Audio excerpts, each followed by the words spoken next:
What's going on, everybody? My name is Shaheem Reid. Welcome to the Roundup. My guest this week is none other than the Bronx's own French Montana. I seen him rise doing the Cocaine City DVD series. Then I seen him do his thing on the mixtape circuit. Last year, he had the hottest song on the planet, in my opinion, with Pop That. This year, French is putting out his debut album. It's called Excuse My French. It drops on May 21st, which just so happens to be the birthday of the Notorious B.I.G. But right now, stay tuned to see what me and him are going to talk about. A lot of exclusives, a lot of gems, a lot of jewels, right here on the Roundup.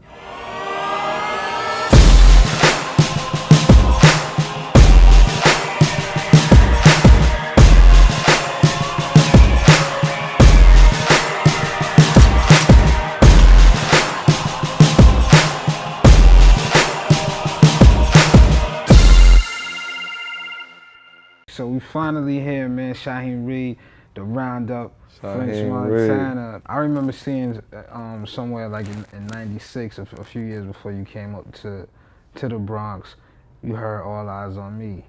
Yeah, that was my favorite album ever.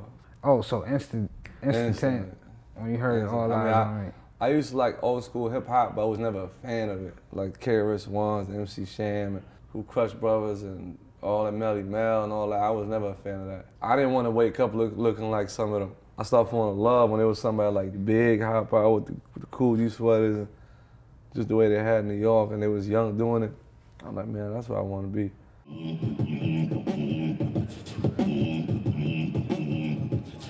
I remember meeting you for the first time, and we had this great conversation about the Bronx and the BX, but some people don't know you from Morocco. Actually, man. North Africa, Casablanca. Yeah. To be exact. What was the household like in Morocco? I mean, Morocco is the man do everything, the woman stay in the house. Yeah. That's how it go out there. You know what I'm saying? That's the whole Muslim culture, the whole third world mentality. It's crazy because like when you go over there, it's certain parts that will remind you just like the hoods over here. Like I went to the souk. The souks over there, and them dudes is getting they hustle on crazy there. They like put a blanket on the floor. All the bootleg movies, like Iron Man and all that. Everything. You got it right there. Everything. The fake Louis Vuittons. Everything. All of that. Everything. You got the fake Jordans. Jordan look like he doing a layup. yeah. You got the polo. Two niggas riding on one horse. Yeah, really crazy. So they definitely getting their hustle. Is that way you developed your hustle? Did you develop your hustle over there? Or in the Bronx?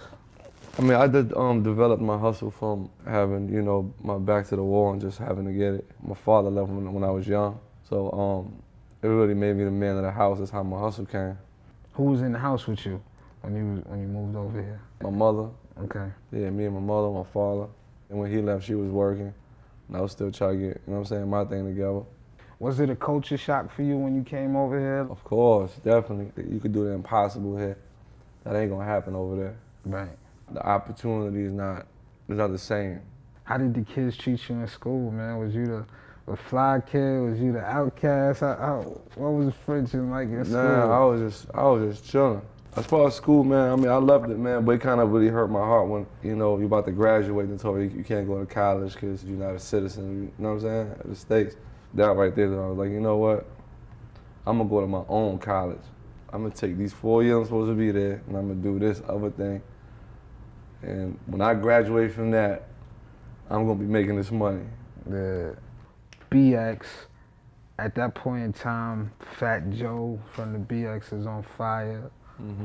Pun was still alive at that time, man. How did that type of music influence you to be an MC? I knew Big Pun cousin. Yeah. So it was times where I come downstairs, Big Pun right in front of my building. Damn. So me coming up, I was watching him. You know what I'm saying? I used to be riding in Pun Benz. He had the custom-made seat because he couldn't fit a regular seat. So I'd just be sitting in there damn near standing up.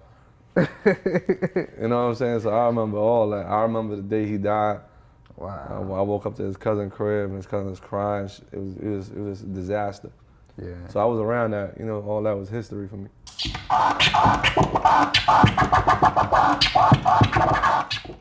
For the people who not familiar, French had this series of DVDs called Cocaine City. Tell the people what you did to distinguish your DVDs from everybody else. We knew some street dudes, so we went and grabbed Pee Wee Kirkland, put me in there, then just get high and drunk and think of the craziest shit we can do. You know what I'm saying? Because we already knew that's what people want to talk about. Yeah. So we just had to show it wasn't on TV. Like we went and got crackheads, dealing out Cocaine City. We went to my boy M. Dot Block, and he get all the crackheads in the world. You know How did you know you was getting a movement with Cocaine City? The whole idea from the start when we started, we using Cocaine City to promote me. Right. You know what I'm saying? But you gotta give people what they know till they know you.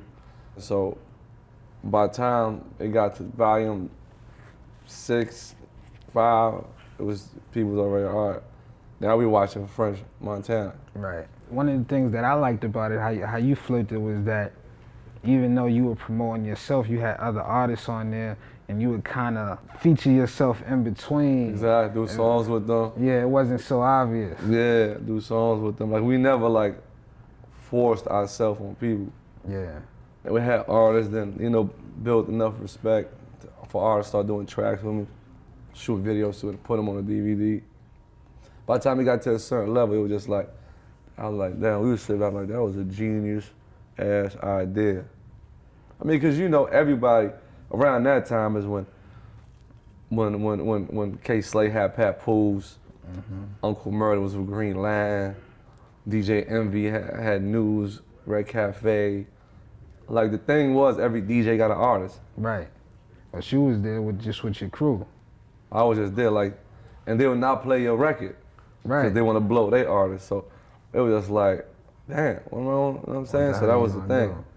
How come you never got affiliated with a particular DJ? Is it something where y'all couldn't work business out, or you just didn't cross paths with the right one? I just probably like in a situation where they probably didn't believe. Mm-hmm. I mean, I had that with everybody. Like nobody believed. People like, yo, don't fuck with them.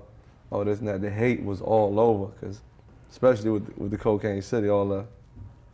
So we was the most hated public enemy number -1. So how do you push music? Because you have to have some type of level of love to push music. Like it's then got with Max. That didn't help at all. Yeah. That put us in a black hole for real. So just overcoming all that, you know what I'm saying, was a blessing. So just for that, as far as them DJs, and I'm glad it didn't happen like that. Yeah, it wasn't as easy. It gotta be ill for you being on Bad Boy. I just remember talking to you during the midst of the bidding war that was going on for you, and you was telling me that you wanted to do something that was really New York. I met everybody that wanted to sign me.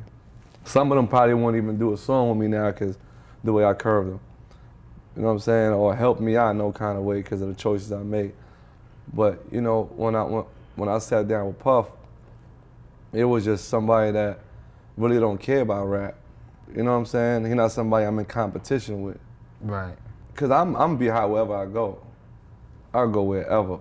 Yeah. I'm not worried about somebody else making me high. So it was a different mentality that I had. You know what I'm saying? So when I sat down with Puff, I was like, Puff, look, this is what I need. Boom, boom, boom, boom. All right, I could do that for you. All right, come on, let's get it. So as simple as that. Yeah, and he never lied to me by nothing. To this day. Everything that man said he's gonna do for me, he did it. It was times when I was, like when I first had got with Akon, we was trying to do something, but like the whole time, he probably caught up on his career, so he couldn't really like help on mine. I remember when you signed to Akon, man. We sat right in Gavi's office. Yeah. You told me you got the deal, and I remember like you be like, yeah, man. I went to Miami and I was waiting for a few weeks. I was like, weeks. Yeah, that's what I'm saying. I was gonna sign, but the deal Gabi drew for me with him was like, we're gonna give you 6 months to help us out. You know what I'm saying? So I could have been just signed and shelved, like. Right, just waiting. Yeah. Have you talked to Kanye since, y'all turned the deal down with him? I know he was really heavy on that push to get you the good music. Man, I love Kanye, man. Like as far as Kanye and Puff, it was just like, on Kanye label, I'd have just been more like, oh, we got a good roster. Right. I'd rather be Kevin Durant. Mm-hmm.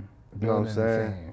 With a team than be Dwayne Wade. You know what I'm saying? With LeBron, another team. Like, I'd rather just. You want to build it. I want to build a team. You want to take that weight. Exactly.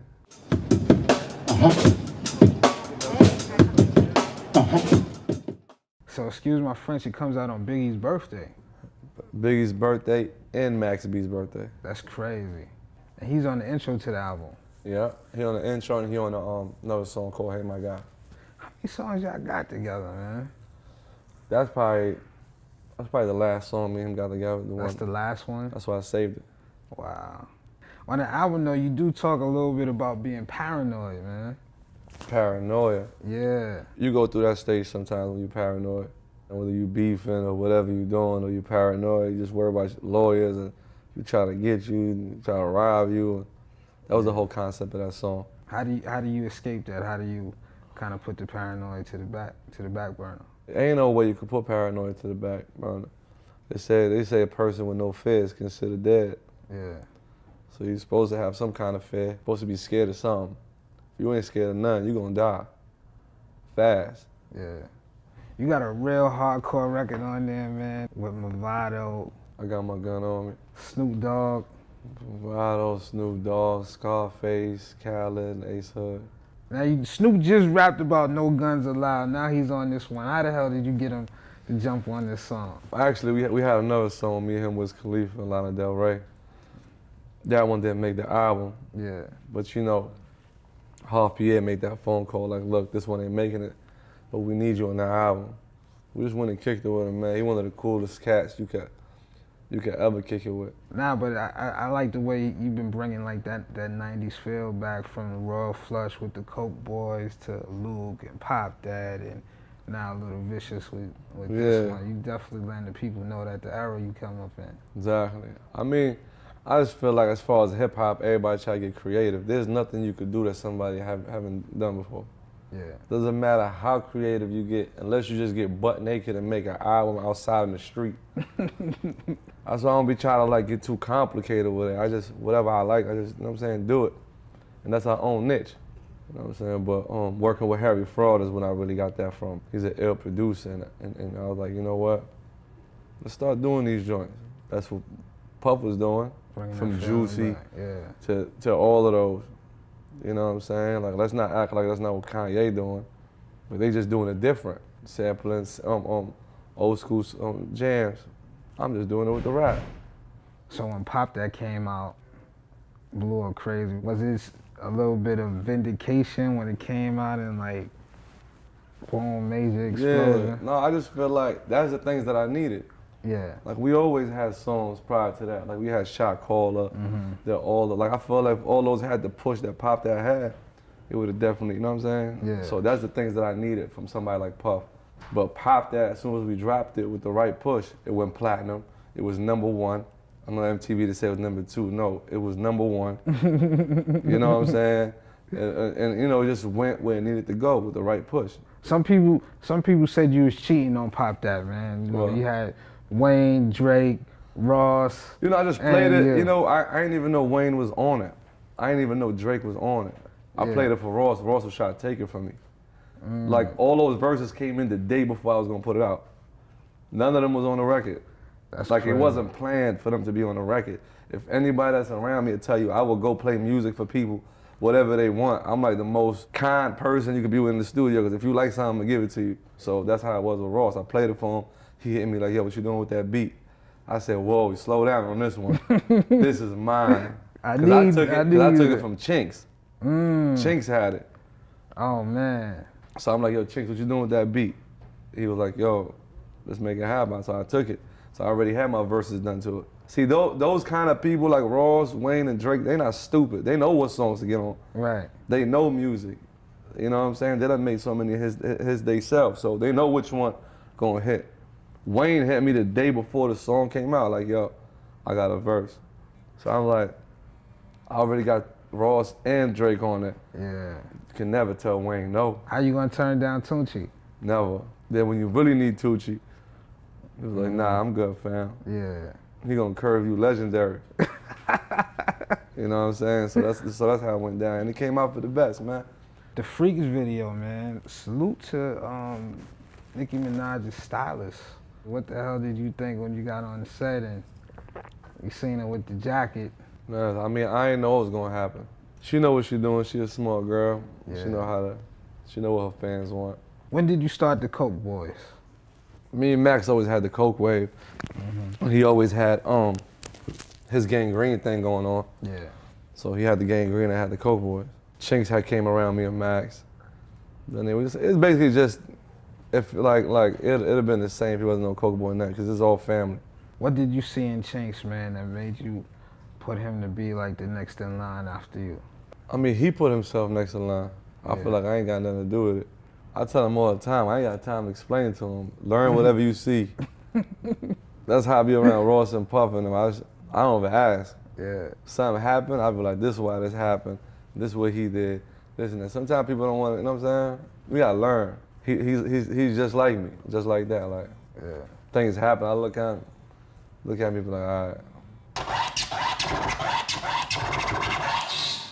If you had a choice where they said you could either never tweet again or never buy another piece of jewelry, which one would you take?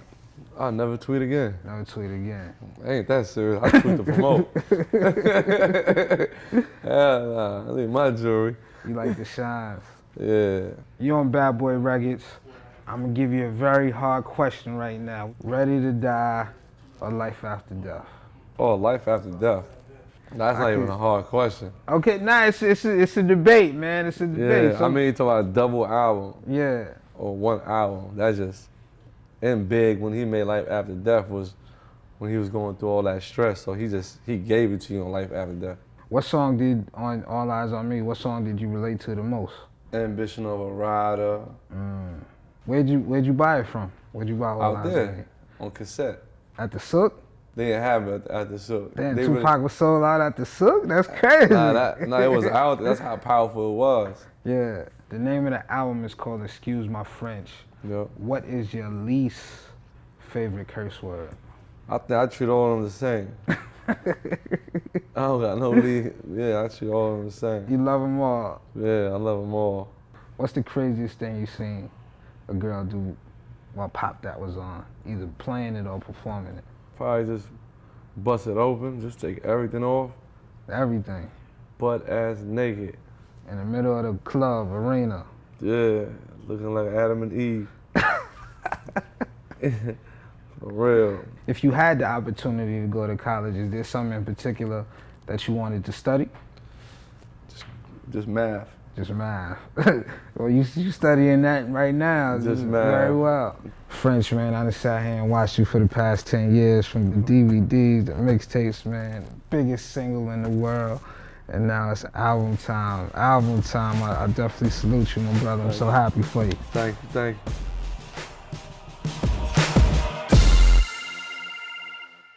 Is you know, the man do everything, the woman stay in the house. Yeah. That's how it go out there. You know what I'm saying? That's the whole Muslim culture, the whole third world mentality.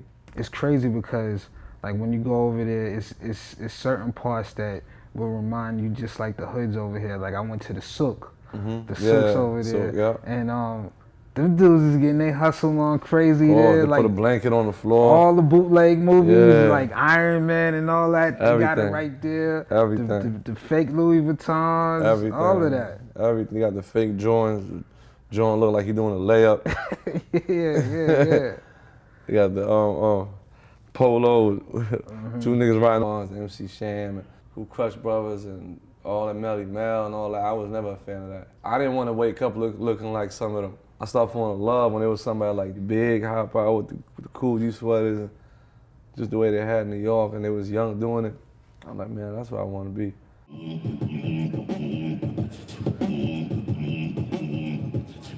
I remember meeting you for the first time, and we had this great conversation about the Bronx and the BX, but some people don't know you from Morocco, actually, man. North Africa, Casablanca. Yeah. To be exact. What was the household like in Morocco? I mean, I'm in Morocco on one horse. Yeah, this be looking crazy. So they definitely getting their hustle. Is that where you developed your hustle? Did you develop your hustle over there or in the Bronx? I mean, I did develop my hustle from having, my back to the wall and just having to get it. My father left when I was young, so it really made me the man of the house. That's how my hustle came.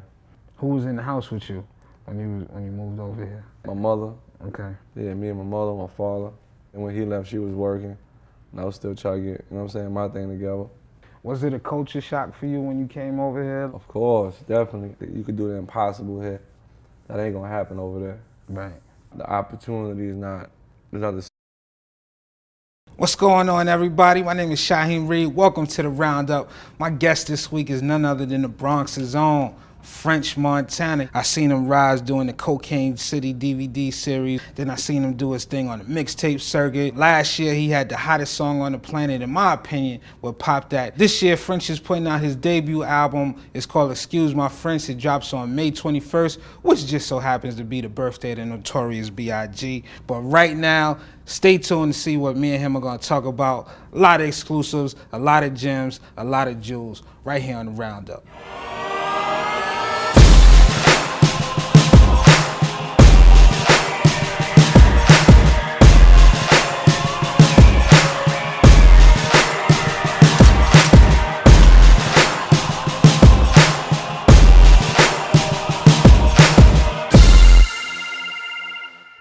So we finally here, man. Shaheem Reid, the Roundup, French Montana. Reid. I remember seeing somewhere like in '96, a few years before you came up to the Bronx, you heard All Eyes on Me.